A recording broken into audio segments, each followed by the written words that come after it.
Welcome to the White Sox REKAP Podcast. I'm Ryan McGuffey. I had a chance to sit down with the new skipper of the Chicago White Sox, Will Venable, as he was introduced to the media on Friday at Guaranteed Rate Field. Amongst many of the questions I asked him is, why now? Why the White Sox? What type of personality are you looking for in the coaching staff, on the roster? And that time he went 4 for 4 at Guaranteed Rate Field. That and much more in an exclusive sit-down with the White Sox manager, Will Venable, right now on the White Sox REKAP Podcast.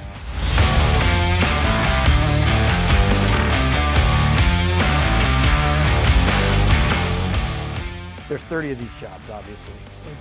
But you've been a candidate for jobs in the past, and I had Boach on the podcast earlier this week, and of course other people said, they heard him talk, and he was borderline emotional for sure. And I asked him the same question, when are you ready and why are you ready now with a team that was 41 wins a year ago? Why is this the time for you? Yeah, it's a good question. I think, number one, to your point about being around Bochy, the last couple of years with him and the way he's included me in, the day-to-day of what that job looks like with, everything from lineup construction, in-game decisions to how he goes about creating an environment or holding guys accountable, has really set me up to where I feel like I'm ready for this.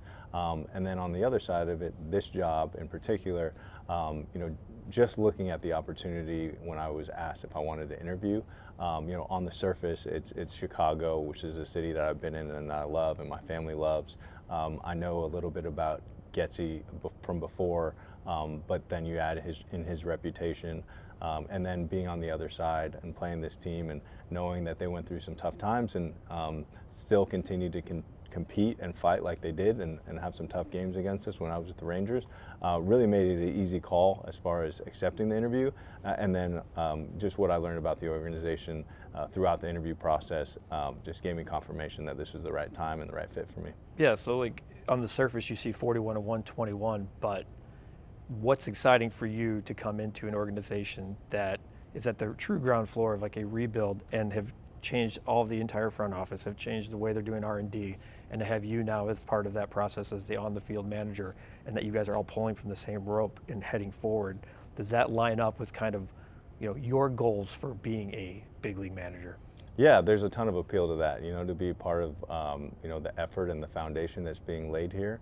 I know all of these jobs look a little bit different, and organizations are at different points in that development. But this type of work that's required for this with these type of people is what makes it really attractive to me.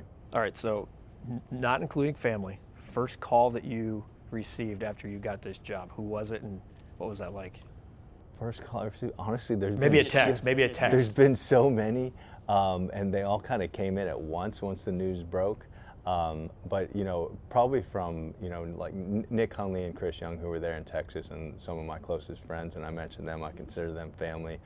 They've just been so supportive throughout this whole thing, and were some of the first to reach out, and kind of some of the first conversations I had when I took the job. I did a little research on this and was trying to think of first-time managers and their mentors prior to taking a job, and we know everybody's been asking you about Boach and Alex Cora and Theo and Madden. But I can't think of one that's had those type of mentors along the way to get this job. Not necessarily what you took from them, but did you kind of pinch yourself along the way to know that you're working with Hall of Famer here, and that groomed you to be in this position now? Every step of the way, and every interaction, I've always just appreciated the fact that I'm being exposed to some pretty cool guys that have done some special things, and even in my playing career, being around amazing players and amazing coaches and managers, this whole thing has been special for me, and I've taken a little bit from every one of them, and hope that it makes me better. How does personality impact how you want to build a coaching staff and how you guys want to build a roster? Because as you know, you guys are, in a baseball clubhouse, you're together with these people more than you are with your own families. And there's a fine line between maybe too much personality and not enough. So when you think about building a coaching staff and having input on a roster, what type of personality do you want the coaching staff and the clubhouse to have?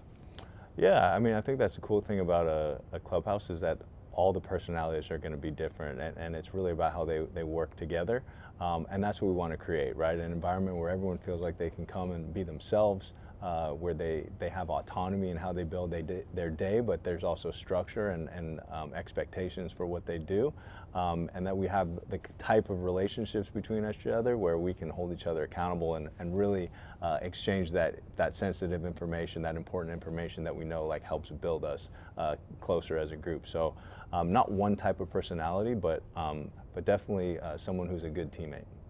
When you look at the gritty players in the fan base, you mentioned those in your introductory Zoom. What is, I think there's a personality of like a blue collar fan base here, but saying that a guy can be gritty or is gritty is different from that actually happening. How do you develop that?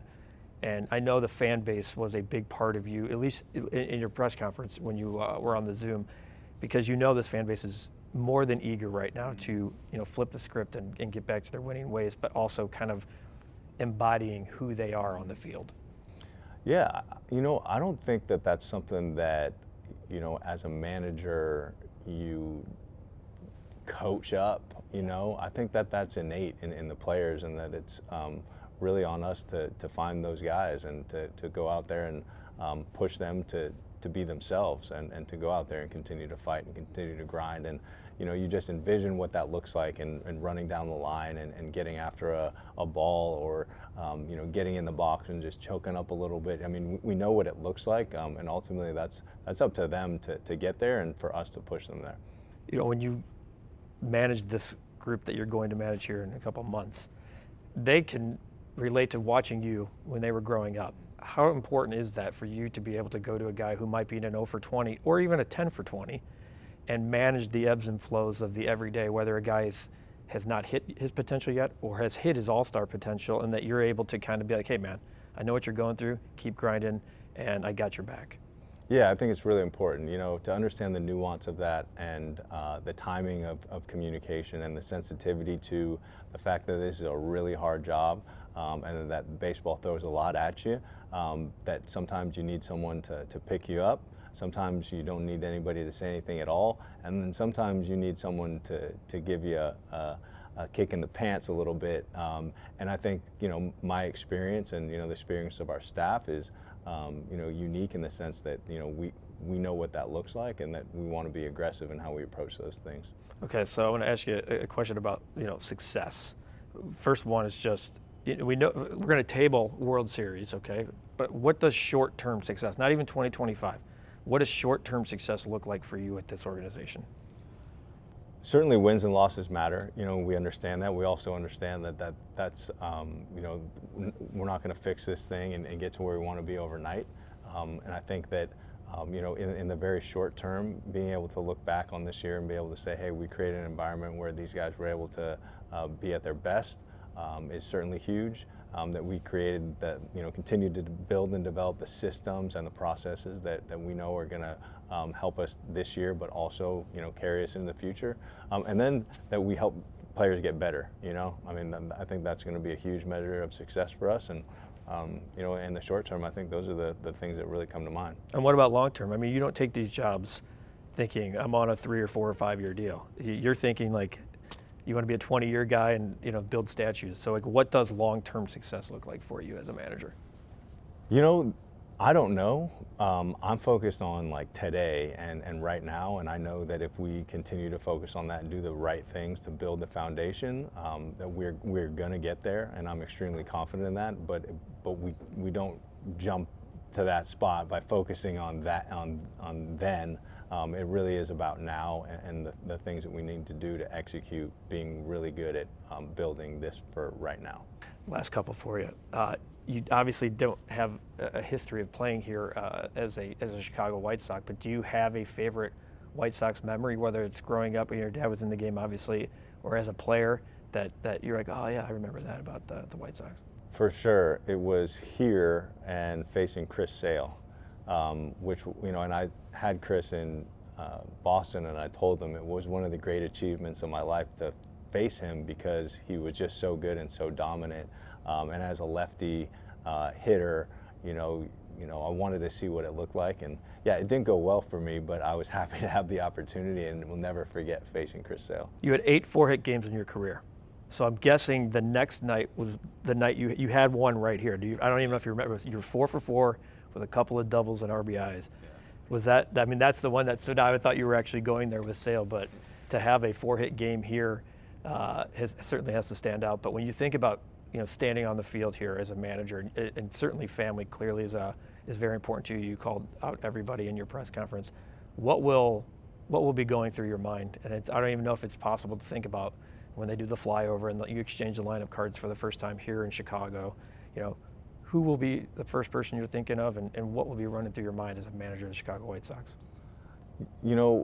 That time of games, especially early on in the season, it was really a time where I reflect on, family stuff and people that have helped me, some people that aren't here anymore, and kind of tap into them and check in with them. And so that's something that I know that I'll think about. And, some people that I lost this year that I wish were going to be able to see me in this role, when I know that it'll be really proud of me. So that I know for sure will be something that goes through my mind.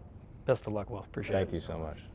Really good stuff right there from White Sox manager Will Venable. Look forward to seeing what's to come on the South Side. I thank Will Venable for the sit down, and I thank all of you for watching and listening to this edition of the White Sox Recap Podcast here on the Recap Network.